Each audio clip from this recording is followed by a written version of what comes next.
ఓం నమ శివాయ. అరుణాచలం ట్రిప్ గురించి మనం పార్ట్ వైజ్గా చెప్పుకుంటున్నాం కదా, ఇది పార్ట్ 2 అనమాట. అయితే భిక్షాటన అయిపోయాక పాపకు స్ట్రాలర్ తీసుకున్నాము.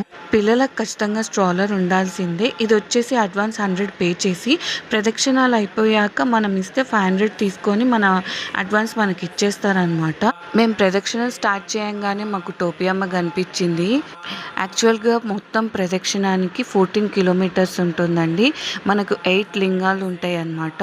అవి వచ్చేసి ఇంద్రలింగం, నైరుతిలింగం, అగ్నిలింగం, యమలింగం, వరుణలింగం, వాయులింగం, ఈశాన్యలింగం, ఇలా 8 ఉంటాయి అన్నమాట. లాస్ట్ లింగానికి వెళ్ళే ముందు మనకు మోక్ష మార్గం కనిపిస్తుందండి. ప్రతి ఒక్క లింగానికి బిట్వీన్ 1 to 2 కిలోమీటర్స్ ఉంటుందన్నమాట. లాస్ట్ లింగం దగ్గరకు వచ్చి మేమైతే దీపం పెట్టేసామన్నమాట. తర్వాత రాజగోపురం దగ్గరికి వెళ్ళిపోయాము. ఇక్కడికి వెళ్ళాక మేము నెక్స్ట్ డే దర్శనానికి వెళ్ళామన్నమాట.